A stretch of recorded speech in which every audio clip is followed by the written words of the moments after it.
El sábado 4 de junio del 2022, la Corte Suprema, por pedido de la Fiscalía, ordenó la detención de Juan Silva Villegas, exministro del MTC, por presuntos actos de corrupción y organización criminal. La medida no ha podido ser ejecutada porque el exintegrante del gabinete de Aníbal Torres se encuentra prófugo de la justicia. Samir Villaverde, colaborador en la investigación, presentó a la fiscal un audio del 4 de noviembre de 2021 en el que se menciona que se entrega al ex titular una cantidad de $100.000 a cambio de dirigir contratos de obras públicas a favor de empresas chinas.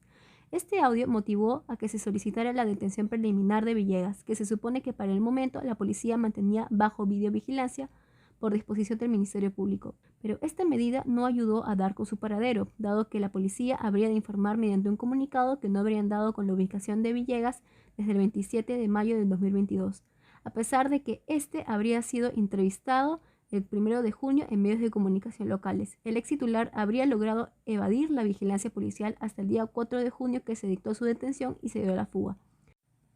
Por otro lado, su abogado, Alfredo Yalán, se quejó de que se dictara la orden de detención preliminar cuando Villegas venía colaborando con las investigaciones y estaba citado el 9 y 10 de junio para una diligencia de reconocimiento de voz en los audios.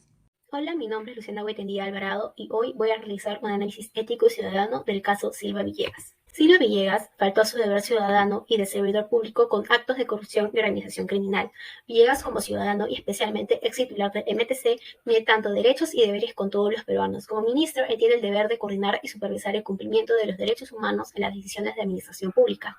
Según nuestra Declaración Universal de los Derechos Humanos de 1948, el artículo 29 nos dicta que toda persona tiene deberes respecto a la comunidad. En el ejercicio de sus derechos y en el disfrute de sus libertades, toda persona estará solamente sujeta a las limitaciones establecidas por la ley, con el único fin de asegurar el reconocimiento y respeto de los derechos de los demás y de satisfacer las justas exigencias de la moral. Cortina, en su libro La ética de la sociedad civil, nos dice cómo lograr un pluralismo sano. Cada uno tiene derecho a perseguir su propio proyecto de felicidad, pero este debe respetar y permitir que se realicen los de los demás.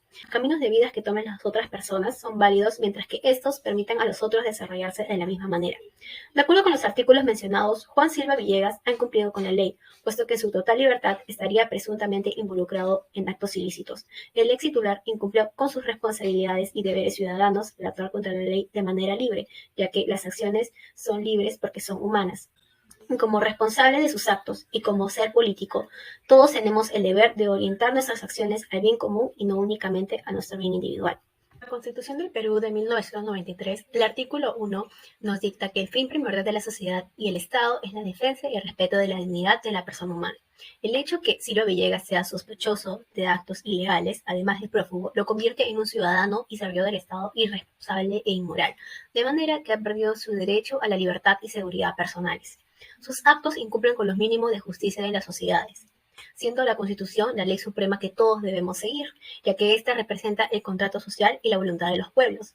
La Constitución establece los derechos ciudadanos y divide el poder para no caer en abusos. De ahí se entiende, pues, que las funciones de los gobernantes y funcionarios no serán tomadas desde el capricho, sino por obediencia a la ley. Por lo tanto, la Constitución exige como medida de justicia dictar una investigación en sospecha de casos de delincuencia y corrupción de parte de servidores del Estado. Mi nombre es Valeria Alarcón. Les voy a dar el análisis ético ciudadano del caso. Según la Declaración de los Derechos del Hombre y del Ciudadano de 1789, artículo 12.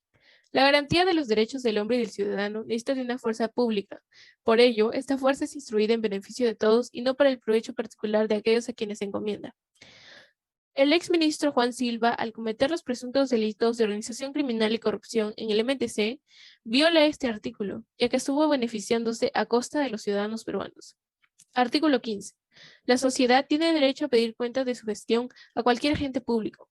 Los ciudadanos tienen el derecho de pedir cuentas al exministro, pero al darse a la fuga, viola este derecho, ya que no da cuentas a los ciudadanos de su actuar. Según la Declaración Universal de los Derechos Humanos, artículo 1, todos los seres humanos nacen libres e iguales en dignidad y derechos, y dotados como están de razón y conciencia, deben comportarse fraternalmente los unos con los otros.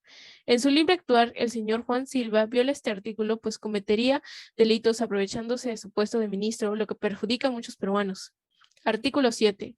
Todos son iguales ante la ley, y tienen sin distinción derecho a igual protección de la ley.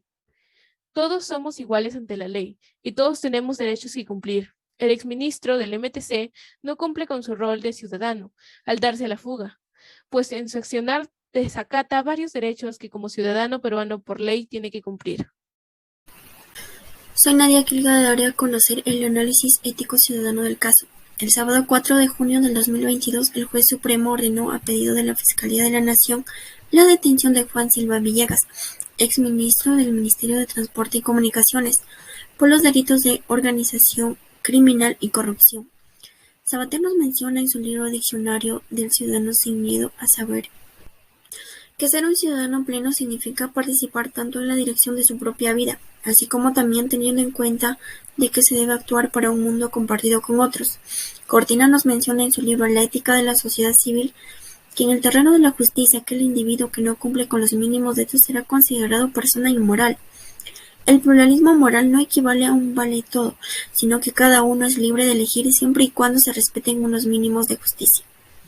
Con relación al caso, podríamos decir de que el señor actuó de manera libre, pero no se hace cargo de sus actos, debido de que al momento de enterarse de su posible detención se dio a la fuga. Por lo tanto, se le hace una persona inmoral y se aprovechó de su cargo para poder beneficiarse. Kelsen, como cita en García, en su libro nos menciona el Estado de Derecho y principio de legalidad. La autoridad estatal solo podrá actuar con fundamento en algún precepto legal. Por lo contrario, un individuo podrá hacer todo aquello que el derecho no le prohíba. Artículo 38. Todos los peruanos tienen el deber de honrar al Perú y de proteger los intereses nacionales, así como de respetar, cumplir y defenderlos. Con relación al caso, podríamos decir que el señor ejerció su poder público no teniendo en cuenta la ley vigente, sino su propia voluntad como persona, por lo cual se benefició y al haberse fugado da mucho que decir de su ética profesional y personal. Hola, mi nombre es Sara Pachacama y en esta oportunidad voy a dar lo que vendría a ser mi análisis ético del caso, por el cual comenzaré con la primera autora, que sería Cortina. Y bueno, hay una frase que quiero que quede en claro, que sería: si digo esto me conviene, estoy expresando simplemente mi preferencia individual por algo, y si digo esto es justo, estoy confiriéndole un peso de objetividad que queda más allá de preferencias personales y grupales. La acusada en cuestión al fugarse, tomó una decisión de mera índole individual, una preferencia muy individualista y que claramente carece de lo que sería un juicio ético y moral, ¿no? Lo más justo sería tomar una decisión más objetiva y haberse puesto en óptimas condiciones para colaborar con las investigaciones, ya que las acusaciones que tiene son muy fuertes y el fugarse de esa forma solamente provoca más disturbios en la sociedad. El segundo autor sería Sabater, con la cita textual que dice: dos falsas alternativas se ofrecen hoy al ciudadano idiota, es decir, dos formas de falsear o su libertad o su universalidad sin restricciones. Uno, cuando es político, o bueno, cuando se convierte en un alto mando, por así decirlo, siempre tiende a pensar que tiene más libertades que otros. Y este pensamiento idiota es lo que provocó que el acusado en cuestión sienta esa libertad de cometer actos ilícitos en el Ministerio de Transportes y ocurra lo que pasó. Soy Alexandro de la Cruz y daré a conocer el análisis ético ciudadano del caso. Según la Declaración de los Derechos del Hombre y del Ciudadano, el artículo 14, la libertad consiste en poder hacer todo lo que nos perjudique a los demás. Por ello, el ejercicio de los derechos naturales de cada hombre tan solo tiene como límite los que garantizan a los demás miembros de la sociedad. El goce de estos mismos derechos, tales límites, tan solo pueden ser determinados por la ley. Con relación al caso, cada uno es libre de elegir, pero el señor actuó de manera libre. Por eso no se hace cargo de sus actos. A eso se da a entender que es una persona inmoral. Declaración Universal de los Derechos Humanos. El artículo 6. Todo ser humano tiene derecho en todas partes al reconocimiento de su personalidad jurídica. Artículo 7. Todas las personas tienen derecho a igual protección contra la discriminación que implica esta declaración y contra la provocación a tal discriminación de la ley. Con relación al caso, el señor ejerció su poder público, lo cual se benefició al haberse fugado. Eso da mucho a entender que no es un señor con ética profesional.